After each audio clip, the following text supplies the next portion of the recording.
After heavily criticising both double bunking and public-private partnerships while in opposition, the government is now going ahead with both at Waikato's Waikeria Prison. In 2013, in her capacity as opposition corrections spokesperson, the Prime Minister spoke out against public-private partnerships, saying they were the first step in privatising day-to-day prison management. So what's changed? Zac Fleming went inside Waikeria to find out. 107 years of criminals have left Waikato's Waikeria Prison unfit for use. And on one hand, Correction Minister Kelvin Davis's announcement of a small prison to replace it was to be expected. American-styled mega prisons are crime-breeding factories. They swallow up young offenders and spit out hardened criminals, sometimes a fully patched gang member. They do not keep communities safe.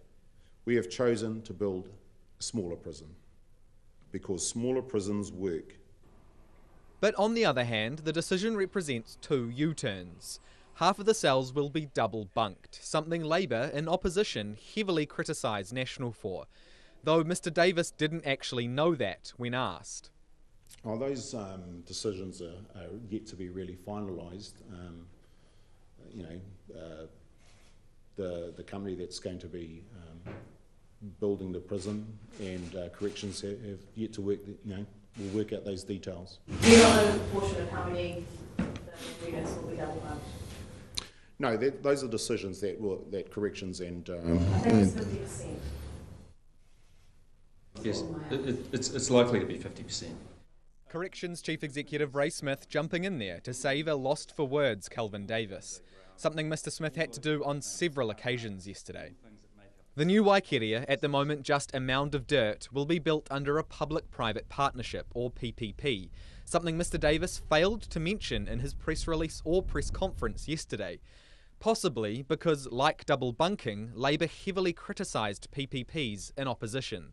Speaking in her capacity as opposition corrections spokesperson in 2013, Jacinda Ardern said PPPs are the first step to privatising day-to-day prison management. But at field days today, the Prime Minister said she was only referring to managing prisons. Oh, there's a big difference here. That was about a prison that was being managed privately.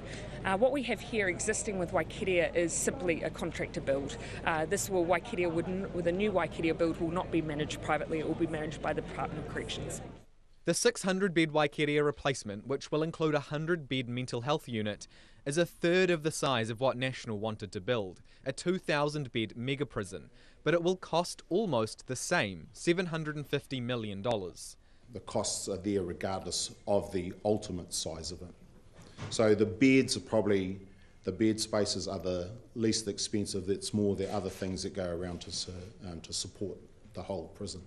And given this admission 5 minutes earlier, we have 10,600 people inside a network designed to house 9,254. And that number's expected to increase by 1,700 in just 3 years. So why not build a mega prison, just in case? We're trying to reduce the prison population by 30%, and what you do then is you take so much pressure off that there's no pressure to actually do what you know is right. Like I said in my speech, doing what's right isn't always easy, but it is always right. But don't you have the power as Minister to apply that pressure to try and still bring those numbers down, but contingency plan will have enough beds just in case? I think that's a bit of a defeatist attitude. We're trying, we're going to increase the prison capacity across the network capacity, as well as try and bring down the prison population. But that capacity increase is coming almost entirely from temporary units. 976 rapid builds due by the end of next year. Kelvin Davis then putting all his eggs in one basket. Reducing the prison population by 30% over 15 years. With no backup plan if he can't. For Checkpoint, Zac Fleming.